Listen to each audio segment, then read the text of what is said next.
everyone. My name is Mark LeBlanc, and I serve as the chairman of Indie Books International, a publishing company headquartered out of Southern California, along with my business partner, Henry DeVries. Welcome to our video podcast episode for this week, where we interview somebody, and we normally do an author's roll call, and we will actually do that again here But first and foremost, at Indie Books, in fact, there's no end to where you could go to get support and encouragement and education on how to self-publish your own book. Quite frankly, we think that self-publishing is a bit of a dirty term in the publishing world. We think that there's so much more to self-producing a book, or what we like to think of as writing the right book. Because even though we publish books for emerging business authors or authors who come to us who already have a collection of books under their belt, while we want you to sell books, our philosophy is writing the right book is more about having your book be a gateway to doing more of what you want to do, whether it's more coaching relationships, more consulting engagements, more training programs, more keynote speeches, that whether it's a $20 or $10 book, that it becomes that gateway for that next sale. And so our philosophy is not you should write a book. Our philosophy is you want to write the right book. And with that, I want to open it up to our authors roll call, where each participant here today will have just a moment to introduce themselves and where they are from, and either their book just completed, or a book that they're working on, or possibly their next book. And I'm going to call on David, and then Mason, and then John. Thanks, Mark. Hi, I'm David Goldman, and I'm from Pittsburgh, Pennsylvania, and I wrote the book, The Road to Happiness, How to Get What You Really Want.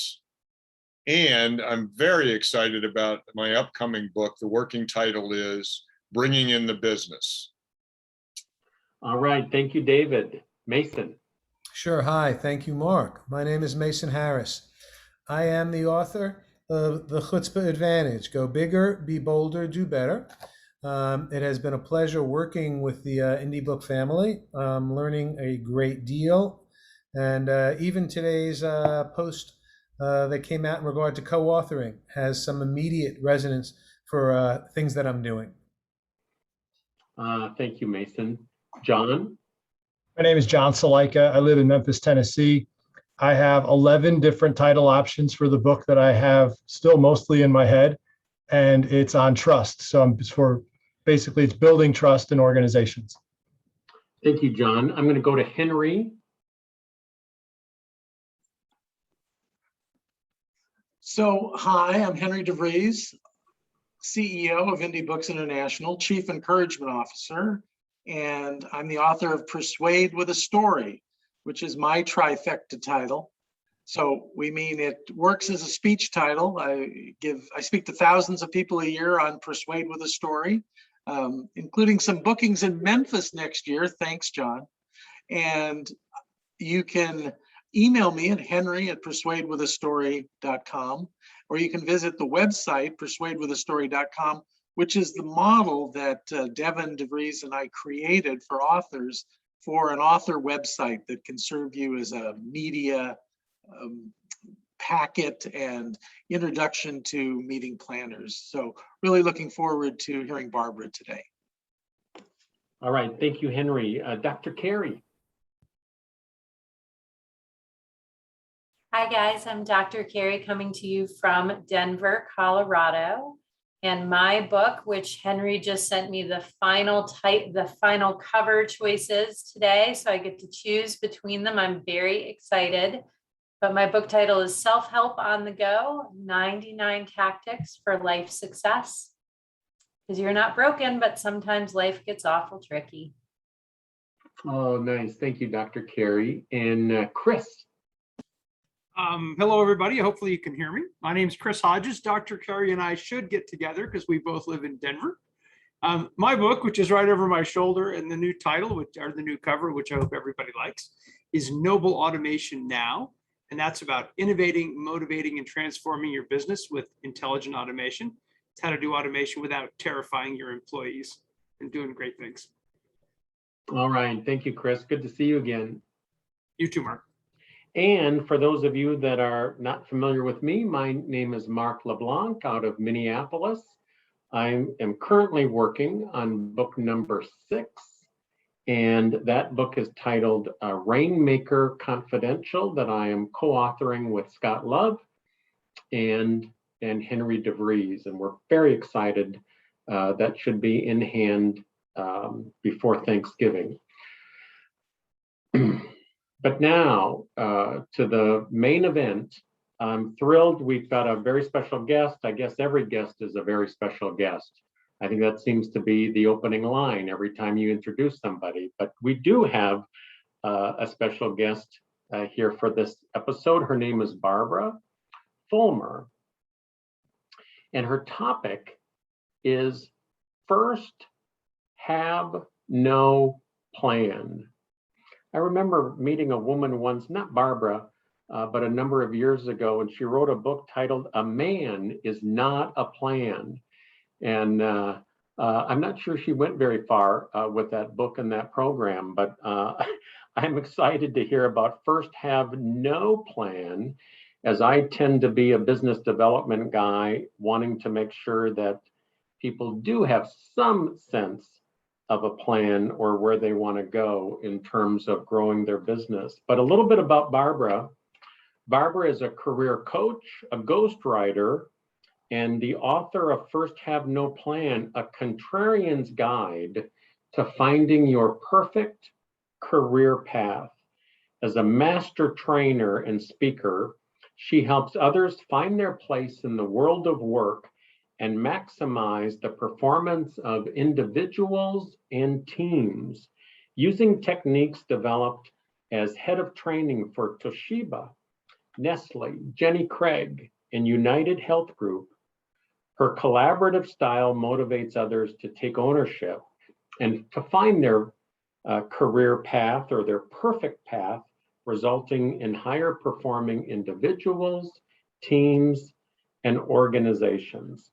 Barbara, welcome to this episode of our podcast, Marketing with a Book. Thank you, Mark. That was wonderful. Wow, I sounded good.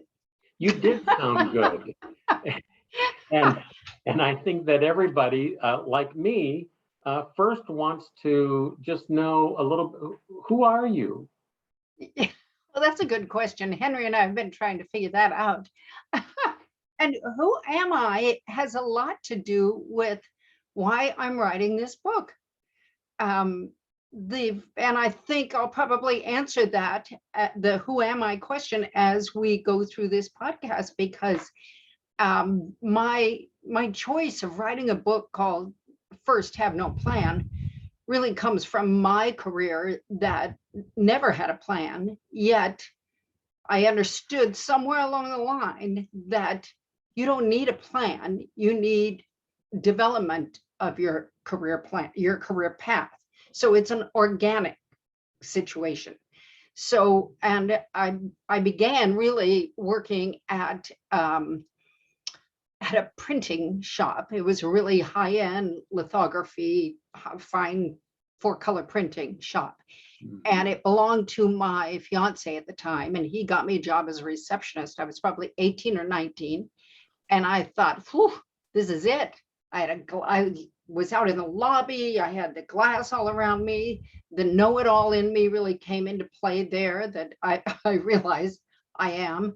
And it was wonderful for about 4 years. And then I tired of it and decided, there's got to be more. So I talked to the sales manager and asked him if there was anything else that would be suited for me at this company, he said, absolutely, you could get into sales, you've got that personality, you will do this. And those conversations went on for 2 years and nothing ever happened. So finally, one night I was talking to my fiance, and I'd never shared with him that I was unhappy and that I didn't know what to do about it. It was my first real job. And he looked at me and like almost started laughing and said, you know, you can quit, right?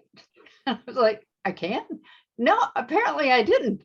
I had no idea you could actually quit, which sounds so insane, but my dad never quit his job. He was with the same company forever. He was always with Coors Brewery.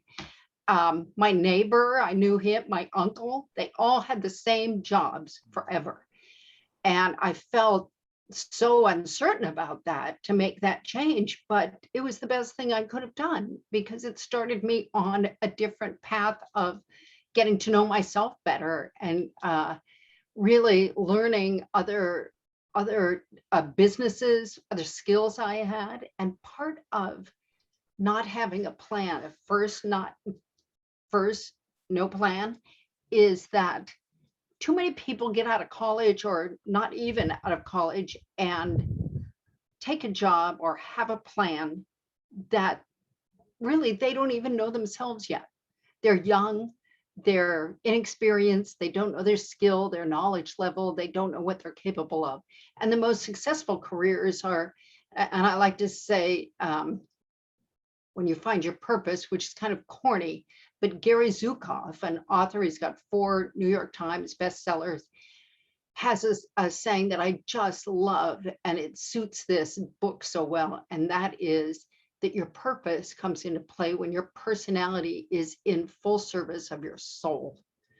So your soul is like who you are here to be and what's natural for you.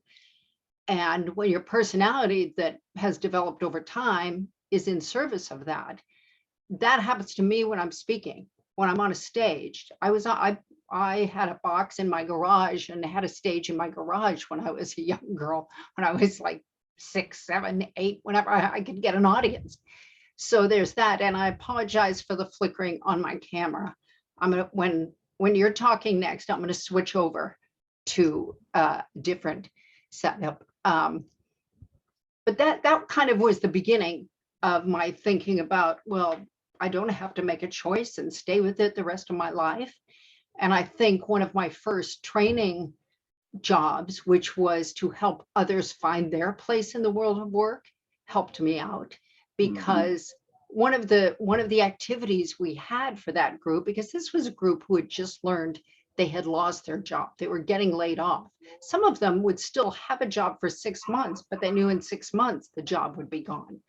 So every day that I had a new class, I would ask the class if they'd chosen or fallen into the job that they currently had at this company they were leaving. And it was interesting. It helped me at that stage because I was about to help them find their next step. And those who'd chosen their job pretty much wanted to stay in the same field because that's what they knew and that's what they did. May not have been what they liked, but that's what they knew and that's what they were doing. The people who fell into it were like, no, I want to go over here and do something else and find something else. Barbara? Yes. I'm gonna break to commercial here. Thank you. And you can work on that a little bit. I'm gonna go to commercial break and I'm gonna call on Henry if he would share for a moment about our fall fling here at the end of October. Thanks, Mark. Every year we have our IFF forum, and we had it virtually this past March. After the forum, many of our authors came to us and said, we can't wait to do this for a whole year. So we agreed to do a virtual event. It's going to be October 29th, and there are many speaking opportunities still available that you can be an author with us and speak at the event. We'll record that. We'll turn it into a video to help you promote your book. Also, we'll have expert speakers coming in who are authors. Some are Hall of Fame speakers, and they'll be teaching us the business of being a successful consultant, author, speaker. So you can go to the iff-forum.com website for more information, or just email Henry at indiebooksintl.com, and I'll get you information to sign up for one of those speaking slots. Back to you, Mark. All right, thank you, Henry. That is www for World Wide Web, iff-forum.com. I'm sure Suzanne will put it also in the chat box, but please check it out and consider joining us for the Fall Fling on Friday, October 29th for a full day event. Part of what why I get so excited about this new Fall Fling is that it's a great opportunity to see a variety of short type talk presentations ranging from 5 to 15 minutes, and you will learn from masters who are prepared, and you will also learn lessons from people who do not take these short talks as seriously as they might have. So plenty of opportunities to learn not only great strategies, ideas, and practices that you can put into motion, but also to observe what makes the great speakers great and what makes the emerging speakers think that maybe they should have prepared a little bit more. But we learn from each and every one of them. And of course, our forum is a weekend in La Jolla in early March. So join us for that, which is an amazing business development weekend for speakers helping speakers and authors helping other authors do more of the good work that they feel called and compelled to do. And so enough with commercial break. Let's get back to Barbara. Barbara, are you with us? Yes, I am. I apologize about that. This is what happens when you buy a new camera. No worries at all. We're just happy to have you with us. Thanks for your patience. You're welcome. Barbara, I want to go back to that first job that you had. Mm-hmm. And I want to talk about how, when we think about first job, I had a job once for about 6 months. And after 6 months, I was inspired by the 2 words, "you're fired." And I made a vow at 21 that I would do whatever it would take to make it on my own. And I have. It hasn't always been easy. I've had the good, the bad, the ugly, and the great over the last 39 years. I blinked and I went from 21 to 60. But when you think back to that period with that position and you didn't know that you could quit, how did fear factor into your thinking or your mindset? Sure. Good question. And fear did, I think, uppermost in my mind. The number one fear was letting down my future family. I was going to marry the son of the owner, and I worked for the owner. I became his assistant over time. So I was very afraid of disappointing and letting down. It was about them, not me, for the most part. And looking back on it, after I made the move and I left, I really didn't have fear in the moment of what was next. I just knew I was unhappy and I couldn't keep doing this because I wasn't growing. And this was, I was probably 25, 26 by now.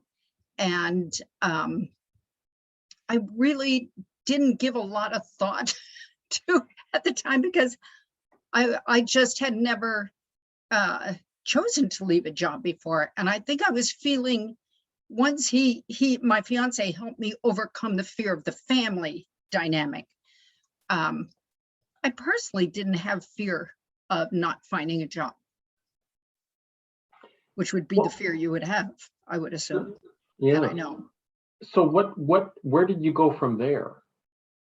Well, that was the interesting thing. So I actually was not working for a while because it took me a while to find something. Over on the side, for years, my girlfriends and I had been gathering once a month for lunch, wine, salads, would bring lunch, but we also would have a guest speaker that would come to one of our homes. There were probably 10 of us. And years before, one of our friends brought someone named Reverend Linda, and we never knew what she was a reverend of. But Reverend Linda began teaching us how to unlock our intuitive selves, how to understand ourselves better and others. And this went on, and she would teach something different each week. She would teach how to read tarot cards. She would read, but she had very unscary looking tarot cards with pictures of the space shuttle and little children and balloons on them. She would teach us how to hold something of someone else's and see if we can pick up any energy from them or thought. So it was fun and entertaining because this was the girls having wine at lunch once a month. And I started playing with the tarot cards and thought, well, these are fascinating because I love the idea of the archetypes because they're universal. Carl Jung used to work with archetypes such as this. And so on one hand, I'm starting to struggle to find a job. On the other, I'm very entertained by my tarot cards when my girlfriend called and said, you need to call the Oaks in Ojai, which was a famous spa. They're looking for a psychic. And I said, I don't know any psychics. And she said, you're the psychic. You say you're a psychic. And I'm like, I'm not a psychic. I'm just a girl reading cards because I like them. I'm reading the intelligent way. And she said, they always have a psychic that comes in and is available for their guests. And you can make cash money doing this. I thought, cash money. So she said, just tell them you're a psychic. Just say the word and get over it. And I was like, oh, I'm Catholic. I shouldn't be saying this word out loud. So I called the Oaks in Ojai, and I remember because I had a wall phone in my kitchen. I had my pajamas on, and I asked for the program director, and the program director said, I said, this is Barbara Fulmer. I'm a psychic. And she said, oh, we just hired someone. We needed someone, but we just got someone. However, our spa in Palm Springs, our sister spa, the Palms in Palm Springs, is looking for someone. And I said, great. She said, well, here's the name. Give them my name. Tell them I told you to call. And all's good. And I was like, okay. You know, what kind of great referral that was, giving me her name to say she said to call. I thought you were going to say you already knew the name. The name of the person to call. No. Oh, you're too quick for me. That was good. I knew it all already. The other one was when she said, oh, we just hired someone. Well, I knew that. I knew that, but yeah, I should have been there. She also said to me before I hung up with her, she said, are you a speaker? Today I am. I was like, yes, I am. She said, okay, be sure to tell them that you're a speaker. Okay, I hung up. I dialed the number. She answered the phone. I said, this is Barbara Fulmer. I'm a psychic and a speaker, like a double liar now. And she said, oh, thank God, we've been looking for someone. Can you come out tomorrow night, which would have been Saturday? We have about 90 guests. Your role would be to come in and be the after dinner entertainment. So we need you to speak on a subject for about an hour to our guests. Hey. And she said, she said to me, what is your topic? And I said, well, what is your favorite topic for your guests? And she said, well, anything about balance. And I said, oh, balancing your life is one of my most popular. Of course. So we got that down, of course. So I showed, and then she said, we will give you your night in the spa, private room. The next day, we will give you a meeting room all day for you to read cards. After dinner, have a sign-up sheet and come up with your, bring your pricing and what is it, an hour, a half hour? I said, I offer both. I like to make everybody happy. And I went and did that. And I ended up marketing myself to every health spa in Southern California and Mexico, because on Tuesdays, I was in Rancho La Puerta in Tecate, Mexico, just across the border. But I became Madame Barbara. I embodied this psychic speaker woman. I didn't know what I was doing, but I was speaking to these people about balancing their life. And because I'd never been a speaker, I went to Staples, Office Depot, whatever they had at that time, and I got a flip chart and a stand. I invested in this future. And I thought, well, I can't have notes. I can't be, looking at meeting notes here or speaker notes. So I wrote balance down the side of the flip chart and came up with something to talk about that started with B, and then something to talk about that started with A. And I got it done. And I did that almost every night. I was in Lake Elsinore at the Grove. I was at Calavie and La Vista near Henry, and I was all over the place. For 2 years, I did this. Yeah. A psychic using notes is probably a credibility breaker, but developing an acronym, brilliant. Yeah, that's what I was thinking. I've been in the National Speakers Association now for 38 years, and you'd be amazed at how many people became a speaker just by saying, hi, I'm a speaker. Right. Yes, that's good to hear. All of a sudden, overnight, you were a psychic, you were a speaker, and an entertainer. That's exactly right. And the interesting thing is, at the end of that run, when I was thinking, I should probably go legit one of these days and not just live as Madame Barbara, which during those 2 years, I also reached out to meeting planners. And this was at the suggestion of other people. I did not come up with these ideas because I didn't know how to do this. And I started doing a lot of big corporate events where I was Madame Barbara at the table in the room, and they would come up and I would read their cards. And I did a lot of grad nights, a lot of proms, I worked with American Express, their party. I read Michael Milken's cards. I actually pulled out of my hat how long he was going to be in prison or how long his term was going to be. I don't know how that happened, but I use it as my credibility builder after that. Yeah. So some made me wear a turban too. Wow. Yeah.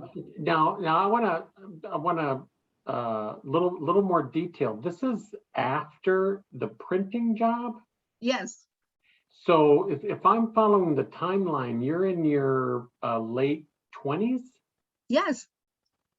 A psychic in her late 20s, traveling all over Southern California. Right. Do you remember, Barbara, the very first person that sat across the table from you and you were going to read his or her cards or whatever the language is? How much did you charge for that first client? I charged $60 for an hour reading and $35 for half. Now, my guess is that that's a little bit more than you were making per hour at the printing company. A little bit. Yeah. Yeah, just a little bit. And it was cash. And it was cash. From a speaking perspective, did you find yourself did you did you start doing keynote speeches? What was your feast or your first speech? Well, that's a good question, because that followed shortly after. Although when I want to hold that thought for a moment, because the segue to training was the next, right after, if we're in order here, which we don't have to be. But it was a fascinating jump to corporate training from. So I didn't go straight to speaking, let's put it that way. I didn't go straight to being a speaker. I went to corporate training, and that was because a friend of mine had called and said, I just saw this woman speaking at my HR certificate course at UCI. She reminded me of you. She and her sister have this outplacement service that they do all the training. They need a third trainer. Their clients are Allergan, Arco, big clients. And they need someone to come in and train these people that have lost their jobs, as I was speaking of earlier. So I thought, I've never done anything like that. The closest I've come is standing up at these spas and making up things to talk about on a flip chart. So I showed up, and I failed to hear my friends say it's a group interview. So there were like 40 people in the room, and it was set up in 2 sections with an aisle down the middle. And I, let's be straight, I hadn't worn pantyhose in like 2 years, and I broke those out so I could look a little more corporate for this situation.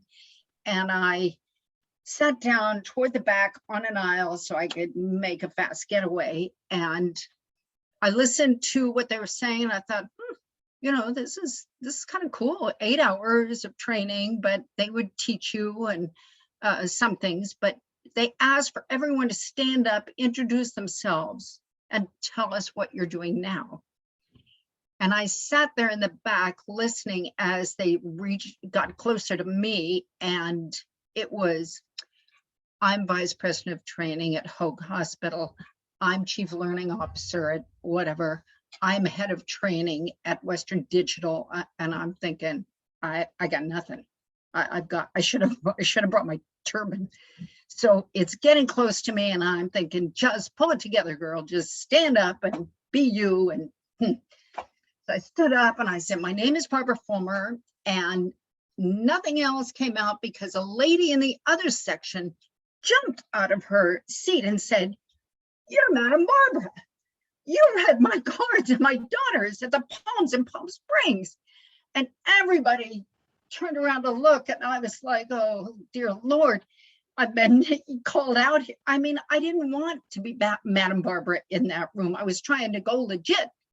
And everybody is, hi, like waving at me, like, and it's like, hi. And I sat down. At the end, they said anybody that is interested in coming in and doing a practicum, like a 5-minute teachable moment for them, sign up. So I went up, stood tall, signed up, thanked them very much, didn't mention the incident, and I left. And I got a call back to come and do a practicum. I did that, and I got the job because I kept going. I still to this day know it, it's up to me. It's always up to me if I'm going to, proceed in a positive way, if I'm going to go after something, if I'm going to just stay where I am. I could have just crawled in a hole after that because I really wanted to. But I am Madam Barbara. So Barbara, you went, if I'm tracking, you went from being afraid of your family's expectations and what others might think of you. It seems like you trotted across the bridge to no fear and just go with whatever was whatever you were faced with. Yeah, I'm not quite sure how that happened, but I think getting my legs under me after I left the printing company and having stood up and said, it's just not a good fit for me right now. And I kind of spoke my truth. I was kind. I was so grateful for what they had given me in that job when I was hired, but now it's time for me to move on. I had made enough phone calls and introductions to me to other people who were hiring to start getting more confidence. Even if I didn't have the experience, I was getting good feedback from the people I was interviewing with, which was really helpful. And I think those 2 years, it started shaky as Santa Barbara with my speech on the flip chart and all of that. But I brought my boombox with my music, with the soundtrack from Out of Africa that calms me down, and I had it in the room where I read the cards every time. And yeah, I actually it played for like 10 hours in that room, and I would drive home from Palm Springs to Newport Beach and I could hear it in my head the whole way. And then one night I was like, this is ridiculous, and I stopped to get gas and I looked in the back seat and it was still on, and it was actually playing. I was actually hearing it. Barbara, let's fast forward to your book. Yes. Tell us about your book, First Have No Plan, and why this book and why now? I think we all have that book in us. Many of us have a book in us, and many of us have had other people say, you have got to write this book. I started a couple years ago, really, when I came across a statistic from the Department of Labor that said that 51% of Americans are unhappy, dissatisfied in their job.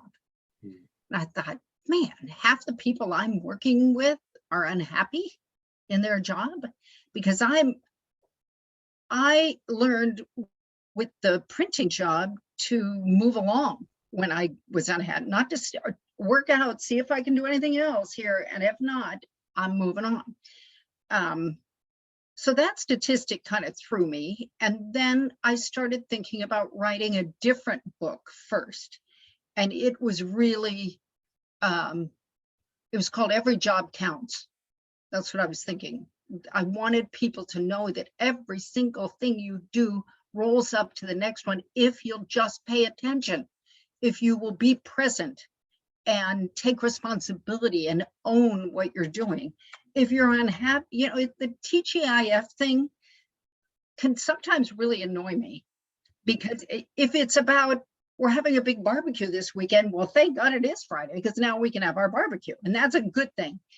But most of the time, I feel like it's be TGIO, thank God it's over for the week. I'm done. I can leave. I don't have to do that anymore. And it makes me sad for people whose lives are filling space and not taking advantage of where they are, who they work with, the friends they have, the colleagues they've met, to have those conversations. So all of that sort of led me, and then Henry found me, as he does. He digs us up. And I think he found me on LinkedIn. Did you not, Henry? On LinkedIn, I think is where you found me. I'm just some guy you met on the internet. Well, don't tell. I was gonna see, he's trouble. So yes, I had just gotten bold enough on LinkedIn to change my profile so that it said aspiring author.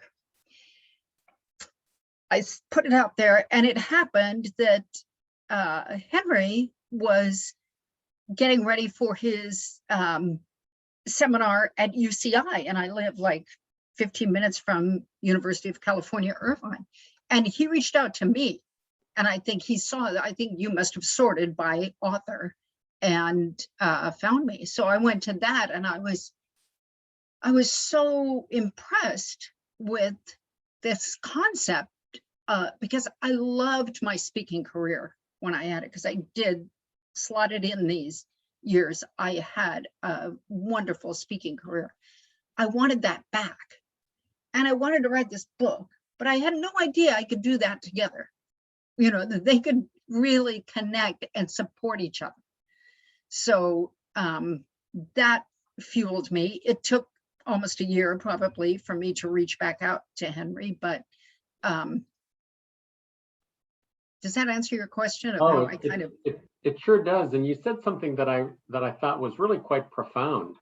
I wonder if we should embrace TGIO just as a concept for ending a job or ending. I had a client say once not long ago, he said, I said, how you doing? He said, Mark, I just had a good client became a perfect client because they're no longer a client. And we had a good chuckle over that. It's like, thank God it's over with that relationship. I think you're on to something here. I mean, interesting, yeah. Barbara, you have what we call the makings. You have a philosophy that you are sharing with people, and I'm excited to know more about it. And forgive me, I want to circle back to because I think that as a speaker, I'm curious to know about your keynote speaking career. Sure, yeah. And I have a note here that if we didn't get to that, I'm to say, Henry said I have to tell this story. So I just want you to know, we're all on the same page with this story. So, and it's in the book, but I'm gonna tell you anyway. So I've been working for Jenny Craig, and I ended up moving out. I was head of training there, and I was not necessarily happy about it for many reasons. And the president, who had come to work the day before I did at Jenny Craig, he had come from the hospitality industry, and he said, I think we need to start a corporate wellness program. And I was like, that's a broad, what are you talking about for Jenny Craig? Because we were, you know, prepared meals and a mandatory 15 to 20-minute consultation once a week. And he said, no, I think we should just market our program to the large insurance plans and employers with more than 1,000 employees. Sorry, I'm not looking at the camera. Suzanne is probably taking notes on that. So I went out to do that. And in doing that, I went to a lot of healthcare events, primarily in DC. And Jenny Craig was gracious enough and I think savvy enough to start supporting me in the beginning, being a breakout speaker, because it's costly at these. And this was National Business Group on Health, which is one of the biggest organizations with a lot of employers in it. And I had this side hustle at the time, comes as no surprise, I'm sure. I had this side hustle that was called corporate games. And I used audience response keypads for groups to actually, at the end of the day, get some good marketing insights into their product, their market, whatever, by virtue of playing a game, a big screen game show. So I would play a game show. I was the MC, and I would ask questions and they would compete, and everybody had a great time. Every table had a different color, and then would show the standings. And then in between, there would be content that would be delivered that was real, and then would have questions, trivia questions about the industry. At the end, every single employer got a CD with that data on it. And it was sliced and diced by what the job level was of the person answering it. So it was a cool concept. They were able to, Jenny Craig supported me in becoming the keynote at the National Business Group on Health doing that gig. So I brought in my what do you call it? I just said it. the keypads, the wireless keypads for everyone in the group. And we had, I think at this meeting, probably, it was over 1,000 people or 1,500 that comes to those. And it was just fantastic. It was so good. They brought me back the next year as keynote. There it was the lunchtime keynote. And I thought, I'm loving this up here. And I was doing other corporate games, small gigs around, but I wanted to be on the stage. I wanted to be the keynote. So I thought, I left Jenny Craig shortly after that. I was living on Long Island, and I thought, I guess if I'm going to be a keynote, I probably need a speech. And so I called the PR director who had just left Jenny Craig, and I said, you know what I want to do? Here's the idea. It was going to be very outcome study, data driven, but with my humor in it. It was the economic impact of an unhealthy workforce. That was the title. And she wrote it in like 2 weeks, sent it to me. And in the meantime, I decided I didn't know how to market a speech. So at that time, speakers bureaus were a big deal, who I didn't know anything about. So luckily Google was around, I think, at that time. And I looked up speakers bureaus, and the biggest one who represented the top talent was Washington Speakers Bureau. They had every sports person, every TV person, every politician. And Madam Barbara was going to call them. So I just picked up the phone and called, and they put me through to an agent. And I said, my name is Barbara Fulmer. I have a keynote, and I have spent the last X amount of years in healthcare. And I had built my website by then to look like I was somebody. And she said, this is interesting. I might have a client in like a couple of months, because they book early. And she said, I'm going to send you an onboarding package. Great. She sends me an onboarding package. I'm like, yeah, I'm filling it out. And I get to the line where it says, and include a 1-hour DVD of your speech and a 5-minute demo. And I'm like, I haven't even given my speech. I haven't really even put it together like in the PowerPoint slide business. So I panicked, because I thought, if I don't respond quickly, this is gone. So I got I did what I typically do when I'm a little stressed. I get in my car. I was driving around on Long Island, and I'm just trying to like calm down and get an idea of how to progress here. And I saw the Melville Marriott, and I pulled off. It was like Christmas time, and I thought, I'm going to go sit in the lobby with the tree and the pretty Christmas things. And I went in, and as I'm coming in the door, a group is coming out, and I hear them say, that speaker was so good. They were just, and I was like, speaker. So I went in, and I looked around, and I found their biggest ballroom, and it had been set up for like 500, 800 chairs, and they were breaking it down.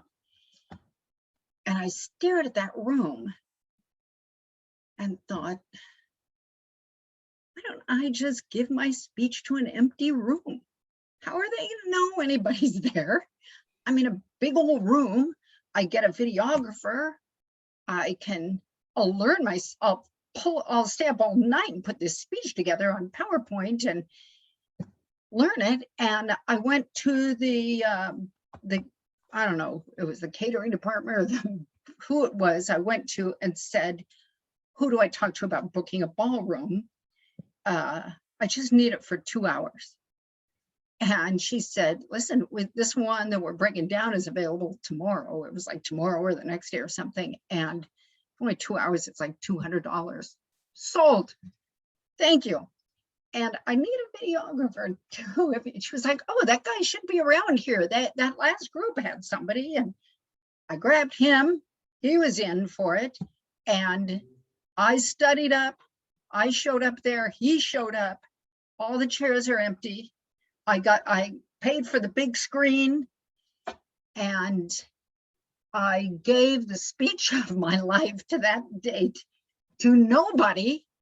And I even talked to them like, yeah. And what do you think? You in the back, oh, you agree. Thank you. I was just calling on people, everything. And then the videographer laid down the ambient noise. He put in the laughter. He put in, I don't know what else he did in it. You never saw any heads of anybody, but it was clear it was a big room.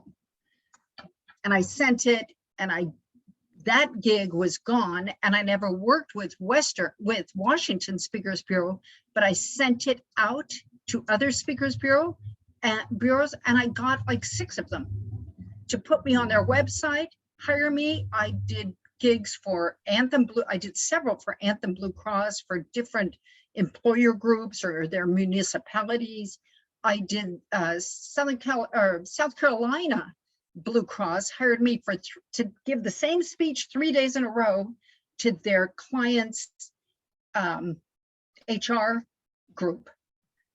So, but the other side of that is today it wasn't it wasn't a very good speech.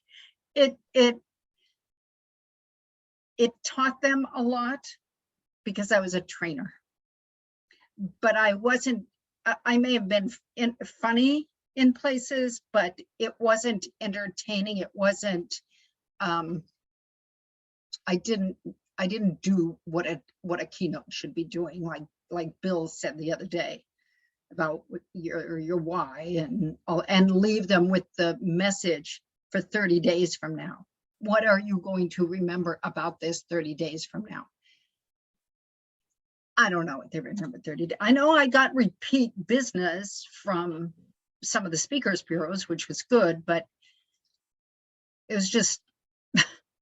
Barbara, part of what I'm taking away though, as what maybe is most valuable, is that you went from a young woman in a career who was fearful to you made the leap. And you figured it out over and over and over and over again. And you'd be amazed at how many keynote speakers gave a lot of keynote speeches, not really understanding the makeup of a great keynote speech. Right. You went from experience to experience, and you really went from fearful to no fear. And that is inspired. Barbara, as we come to a close for this interview, somebody who is out there listening to this, because so many have the dream to write a book. They have that book inside of them. They have that speech that they want to give. What piece of advice would you give to somebody who sort of is that stallion in the gate, who is afraid to make that call or take that leap or let go of that position? Well, I love that phrase, if it is to be, it's up to me. And it's a gentle phrase, but it's so powerful. And I use that in my coaching business with people who are afraid to make that next step or to leave their job or go somewhere else. And I think I would probably not only tell them that your career doesn't have to be one stop after the next. It's a path. It develops as you go, but it develops because you're paying attention to it and you're looking at it. Also, if it's a young person, I would have them sincerely take some assessments, like a DISC or a Myers-Briggs, or even I have the simplest one in the world that all of us could do right now on a piece of paper, that is just draw a circle and divide it into 3 sections of how much time you want to spend with people, with data, and with things. And that tells you about you. The first step, and this is why plans don't work for young people whose parents say you're going to go into the family business, or they get their degree and they end up working in that field and they're not happy about that. They don't know themselves yet. So that's part of what I would tell someone. I mean, probably the first things. Barbara, thank you so much for being with us today. And the book is First Have No Plan. I will look forward to buying one of the first copies. Thank you, Mark. I appreciate it. Thank you, everyone, for sticking around. I appreciate it. Oh, you bet. Thank you, everyone. And that's a wrap.